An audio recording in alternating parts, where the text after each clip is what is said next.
Hey everyone, I'm Alicia Esposito, and this is my colleague and friend Glenn Taylor. Two members of our editorial staff are still in sessions and meetings at NRF because it's just a crazy time, but we figured we'd check in with you all and share some of our findings from the show so far. Absolutely. So Glenn, you and I had the chance to sit on some of the main stage sessions, some of the keynotes, really big brands, senior leaders, touching on the overarching trends that they're prioritizing. But we'd love to hear from you. What do you think are really the key ones that stand out so far? Right. I mean, even just from the beginning of today, Kevin Johnson, CEO of Starbucks, right off the bat immediately went to the idea of connecting with his consumers. That's clearly an area where Starbucks has succeeded, where many retailers haven't been able to follow through with that. Clearly there's a lot of area where retailers, of course, are looking at what they're looking with consumers and just trying to build out a connection there that not only establishes really selling product, like coffee in their instance, but really establishing something where they want to come back, make it a third place, as Kevin said in the keynote, really create something where people want to hang out and deliver that kind of connection there. Right, and I think that kind of lends itself to the other theme that we've been hearing a lot about is this notion of community. So turning your store into a community on its own, your associates and your customers come together. They have similar beliefs, values, maybe have similar lifestyles. And turning wherever your brand is into a place where like-minded people can come together and Absolutely. just, maybe talk about things that aren't necessarily commerce related, which I thought was fascinating. Right, and I think one of the key themes that he even touched on as part of that connection and community is it's really all about humanity. I mean, we are talking in an era, especially at NRF, every year we have plenty of technology companies that are really showing off a lot of the great solutions they've had coming out, a lot of the updates. But clearly, when it comes down to it the most, it's all about that human-human connection. Yeah. Human to human, really talking with your consumers, treating them not only like they're people that you're looking to sell to, but treating them like people that you'd be family with or people that you'd be friends with. Really, you have to engage them in a way that makes them want to come back, that makes them really engage with the idea that you're not just a brand, you really are more than that, and you're part of their life, you're a lifestyle. Right. And to that end, the brand isn't just a brand, it's the people behind the brand, but the consumer isn't just a data point that you want to use, right? For your own profitability, for your own marketing intentions, which we as consumers are more savvy to that. I mean, even obviously we're in the industry, we know the ins and outs of how retailers are using data, but even just our friends and family, they get retargeting ads, even if they just have a conversation. So they're at least a little privy to how data is being used. So I think, they want that more authentic interaction, which is where the people come into play, the in-store associates, the colleagues, as some brands are calling them. But, they want that to be the secondary, the more authentic connection that brings them into the brand story. And I think Johnson made an excellent point about bringing in the idea of AI into the Starbucks ecosystem, referring to the Deep Brew ecosystem that he had going on there. Yeah. It was just interesting to see that because obviously as you have that human connection, introducing technology that would say perhaps have better demand forecasting for what kind of consumers are coming in, really understanding the mobile consumer and who's looking to order, pay ahead.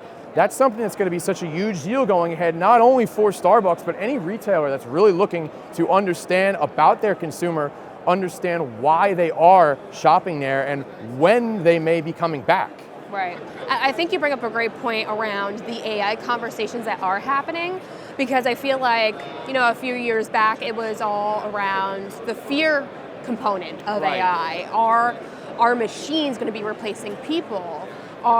Is there going to be no need for, even marketing as a function, because computers are going to be able to, develop these algorithms based on data and be able to create campaigns? But I feel like a lot of the sessions and the conversations I've been having is AI is a facilitator in the day-to-day of the people. On the back end, it's helping people make more informed decisions.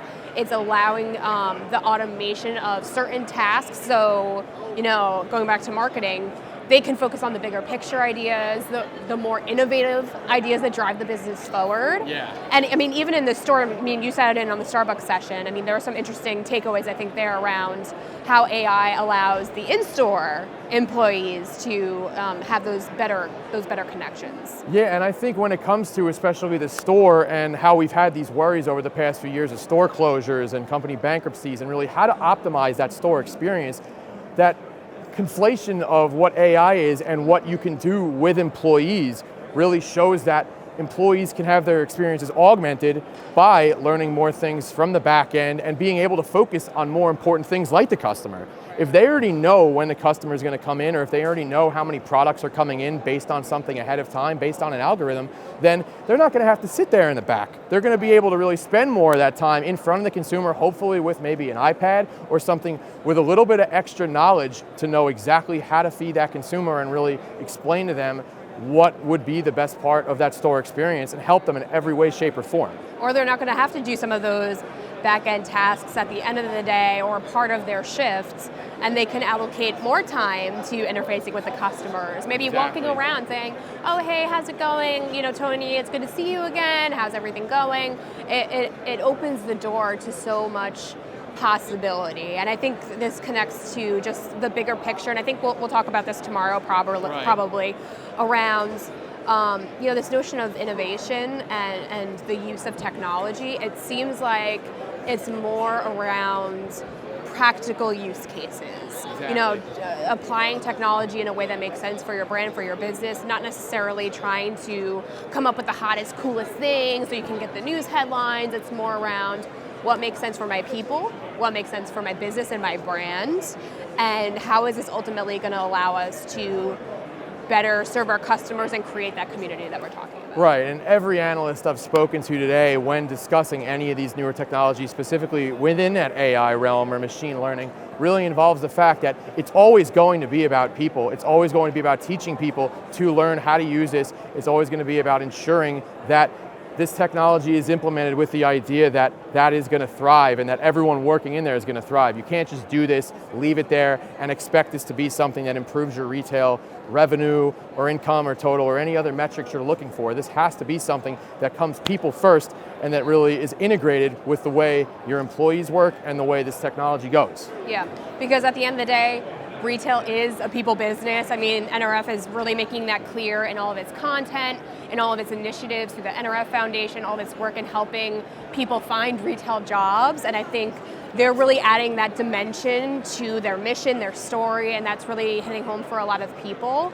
But this really only scratches the surface on all of the topics and trends that we'll be talking about around NRF. So if you're interested in learning more about our coverage, you know, some of those key trends to look out for, do go to RTP, retailtouchpoints.com, sign up for our newsletter, get those real-time updates, and of course look out for some more videos and even some more podcasts featuring some top thought leaders, influencers, and friends of the family. Thanks everyone out there for watching, and we'll be in touch soon.